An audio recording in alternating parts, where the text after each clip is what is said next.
63 நாயன்மார்கள். சைவ சமயத்தின் ஒப்புயர்வற்ற அடியார்களாக திகழும் இந்த 63 நாயன்மார்களும் யாருங்கிறத நாம தெரிஞ்சுக்கணும்னா முதல்ல அந்த புராணம் எவ்வாறு இந்த உலகத்திற்கு கிடைத்தது என்பது பற்றி நாம தெரிஞ்சுக்கணும். நாயன்மார்களுடைய புகழையும் வரலாற்றையும் எடுத்து இயம்பும் நூல் அப்படின்னு பார்த்தோம்னா அது பெரிய புராணம் தான். அத்தகைய பெரிய புராணம் எவ்வாறு இந்த உலகத்துக்கு வந்ததுங்கிறதையும் நாம இப்ப பார்க்கலாம். ஒருமுறை திருவாரூர் தியாகராஜரை தரிசிப்பதற்காக சுந்தரர் பெருமான் மிக வேகமாக கோவிலுக்குள்ள போயிட்டு இருக்காரு. அந்த சமயத்துல என்ன ஆகிடுதுன்னா அடியவர்கள் அனைவருமே வந்துட்டு தேவாசிரிய மண்டபத்துல வீட்டிருக்காங்க. சுந்தரர் பெருமானோ எம்பெருமானை பார்க்கணுங்கிற ஆவல்ல அடியார்களை தொந்தரவு செய்ய வேண்டாம்னு வேகமாக எம்பெருமான் சன்னதியை நோக்கி போயிட்டு இருக்காரு. அந்த சமயத்துல இது யாருடைய கண்கள்ல படுது அப்படின்னா விரண்மிண்ட நாயனாருடைய கண்கள்ல பட்டுடுது. விரண்மிண்டருக்கோ அதிகப்படியான கோபம் உண்டாயிடுது. உடனே அடியார்களை வணங்காமல் இறைவனை வணங்க செல்வது யார் அப்படின்னு சத்தமா கேட்கிறார். அதை கேட்ட மற்ற அடியவர்கள் உடனே பதட்டமாகி அவர் சுந்தரர் பெருமான் எம்பெருமானுக்கு மிகவும் நெருங்கிய நண்பர் போன்றவர்னு சொல்றாங்க. அதை கேட்ட விரண்மிண்டரோ அப்படியானால் அடியவர்களை வணங்காமல் எம்பெருமானை வணங்க சென்ற சுந்தரருக்கு எம்பெருமான் அருள் புரிவாரே ஆனால் அந்த சுந்தரர் பெருமானோடு சேர்த்து சிவபெருமானையும் சைவத்தை விட்டு நீக்கி வைக்கின்றேன்னு சொல்லிடுறாரு. அதாவது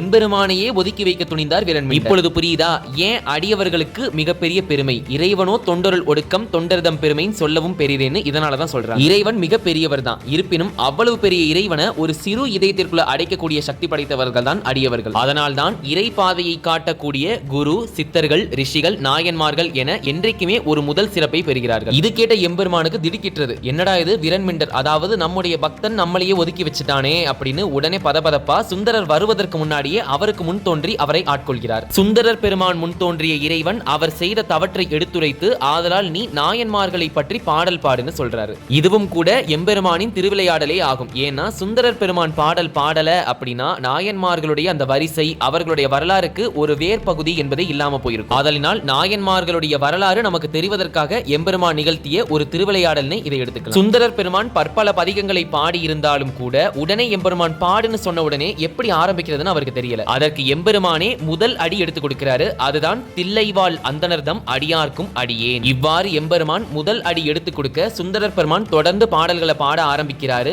இவ்வாறு சுந்தரர் பெருமான் பாடி அருளிய அந்த பாடலை திருத்தொண்ட தொகை என போற்றப்படுகிறது. இந்த திருத்தொண்டர் தொகையை பேசா வச்சுதான், அதாவது அடித்தளமாக கொண்டுதான் பெரிய புராணமே இயற்றப்பட்டிருக்கு. ஆனால் திருத்தொண்டர் தொகையில சுந்தரர் பெருமான் பாடி அருளியதுங்கிறது 60 நாயன்மார்களை தான் பாடியிருப்பாரு. அதற்கு பிறகு வந்த நம்பியாண்டார் நம்பி சுந்தரர் பெருமானோடு அவரது தாய் தந்தையரையும் சேர்த்து ஆக மொத்தம் 63 நாயன்மார்களாக நமக்கு தந்திருப்பாரு. இவ்வாறு சுந்தரர் பெருமான் பாடி அருளியதுங்கிறது திருத்தொண்ட தொகை, நம்பியாண்டார் நம்பி எழுதியதுங்கிறது திருத்தொண்டர் திருவந்தாதி. இதனையெல்லாம் மூலமாக கொண்டுதான் பெரிய புராணம் இயற்றப்பட்டது. அதற்கு பிறகு நாயன்மார்களது புராணத்தை அழகாக தனியடியார் தொகையடியார் என தனித்தனியாக வகைப்படுத்தி இவ்வுலகத்திற்கு தெல்ல தெளிவாக பெரிய புராணம் என்ற வடிவில் தந்த பெருமை என்பது சேக்கிலார் பெருமானையே சாரும். இதுல இன்னும் சிறப்பு என்னன்னா சேக்கிலார் பல ஊர்களுக்கு நேரடியாகவே சென்று திரட்டிய தகவல்களை கொண்டும் பெரிய புராணத்தை எழுதியிருக்காரு. மேலும் இதில் இன்னொரு சிறப்பு என்ன அப்படின்னா திருத்தொண்டர் தொகையை பாடிய சுந்தரருக்கு மட்டும்தான் எம்பெருமான் அடியெடுத்து கொடுத்திருக்காருன்னா இல்ல, இந்த பெரிய புராணத்தை உலகத்திற்கு அருளி செய்த சேக்கிலாருக்கும் எம்பெருமான் அடியெடுத்து கொடுத்திருக்காரு. அந்த வரலாறு என்னன்னா 2ஆம் குலோத்துங்க சோழன் கிட்ட அமைச்சராக சேக்கிலார் இருந்தார். அந்த சமயத்துல 2ஆம் குலோத்துங்க சோழனின் ஆணையின்படி தில்லைக்கு சென்றார் சேக்கிலார். அங்கிருக்கும் இறைவனான நடராஜ பெருமான் உலகெல்லாம் என்று அடியெடுத்து கொடுக்க சேக்கிலார் உலகெல்லாம் உணர்ந்து ஓதற்கு அறியவன் என்று பெரிய புராணத்தை இயற்ற ஆரம்பித்தார். இவ்வாறுதான் இவ்வுலகிற்கு பெரிய புராணமானது கிடைத்தது. திருத்தொண்டர் புராணத்தில் இருந்து ஒவ்வொரு பாடல் வாயிலாக நாம நாயன்மார்கள் புராணத்தை தொடர்ந்து பார்க்கலாம். இப்பொழுது திருத்தொண்டர் தொகையில வரக்கூடிய முதல் பாடலை பார்க்கலாம். தில்லைவாழ் அந்தணர்தம் அடியார்க்கும் அடியேன், திருநீலகண்டத்து குயவனார்க்கடியேன்,